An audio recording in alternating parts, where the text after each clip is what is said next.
अस्सलाम वालेकुम नाज़रीन। इस एपिसोड के आगाज़ में हम देखते हैं कि हलब में वज़ीर सलाहुद्दीन अमीर यार्की और अपने बाकी साथियों के साथ गमदगीन के पास आते हैं।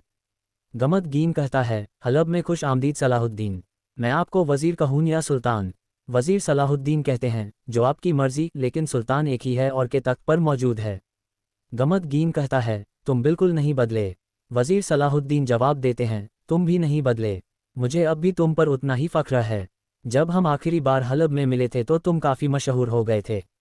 तुम किसी से भी पूछोगे तो वह तुम्हारा नाम बता देगा।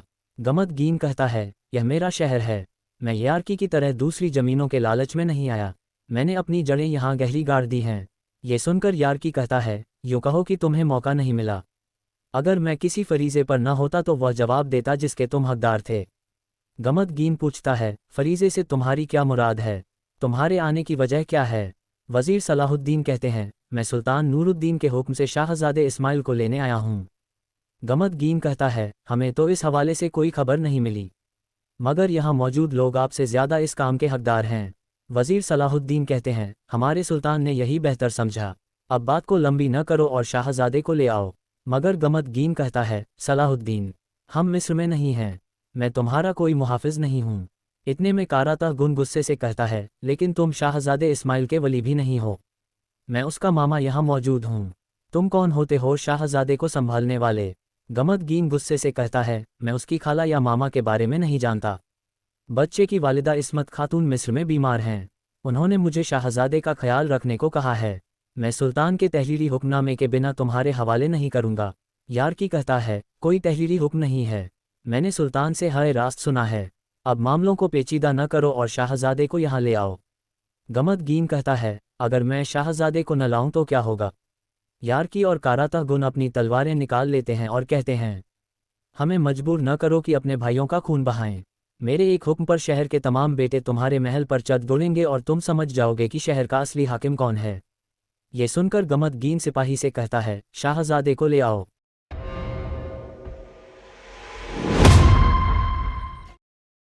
दूसरी जानिब कुद्स में बादशाह इमलक मारिया से पूछता है कि क्या तुम जानती हो कि हकीम लतीफ़ को कत्ल करने की कोशिश के पीछे कौन है?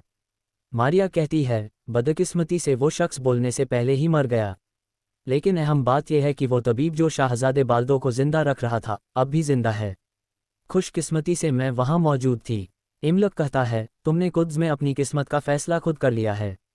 दूसरी तरफ हलब में काराजा शाहज़ादे को लाकर वज़ीर सलाहुद्दीन के सुपुर्द कर देता है। शाहज़ादा बहुत खूबसूरत होता है। काराता गुन उसे देखकर कहता है, इसे तो देखो, ये तो बिल्कुल मेरे जैसा लगता है। वज़ीर सलाहुद्दीन शाहज़ादे को देखकर दुआ देते हैं, अल्लाह तुम्हें नज़र-ए-बद से बचाए, अपने बाप के लायक और अच्छे बेटे बनना। गमदगीन कहता है, अमानत का अच्छे से ख्याल रखना, इस वक्त गलती की कोई गुंजाइश नहीं है। वज़ीर सलाहुद्दीन शाहज़ादे को लेकर आगे बढ़ जाते हैं। आगे चलते हुए यार्की को गमदगीन खबरदार करता है, सलाहुद्दीन के लिए हलब में तुम्हारी हिमायत काबिल कबूल नहीं, होशियार रहना, कीमत बहुत भारी होगी। यार्की जवाब देता है, जिसमें हिम्मत है वह बाहर आकर मेरा सामना करे। दूसरी तरफ कुद्स में इमलक मारिया से कहता है, काहिरा में जो कुछ हुआ वो मेरी सल्तनत या मेरे नाम पर काबिल कबूल नहीं है। लादगा जो इसका जिम्मेदार है अब मौत के दहाने पर है। मैं जानता हूं कि जिस शख्स ने लादगा और उसके साथियों को मैदान जंग में रहने पर मजबूर किया वो तुम ही थी मारिया। तुमने अपने शाही खानदानी असर को इस्तेमाल किया और मेरे हुक्म को नज़रअंदाज किया। अब तुम्हारी बातों की कोई अहमियत नहीं है। तुमने जो जुर्म किया उसकी सज़ा सिर्फ फांसी है, लेकिन तुमने हकीम लतीफ़ की जान बचाकर मेरे बेटे बाल्दो की बहुत बड़ी खिदमत की है, इसी वजह से मैंने तुम्हारी जान बख्शी है। लेकिन अफसोस, तुम अब मेरी बीवी नहीं हो, तुम्हें वापस कुस्तुनतुनिया जाना होगा। ये सुनकर मारिया परेशान हो जाती है और कहती है, मेरे साथ ऐसा ना करें। इमलक जवाब देता है, वो जहाज़ जो तुम्हें कुस्तुनतुनिया ले जाएगा बंदरगाह पर तुम्हारा इंतज़ार कर रहा है। मारिया आगे बढ़ती है तो इमलक दर्द से गिर पड़ता है और कहता है, मैं सांस नहीं ले पा रहा मेरा बाजू हकीम। वह ज़मीन पर गिर जाता है लेकिन मारिया उसकी कोई मदद नहीं करती।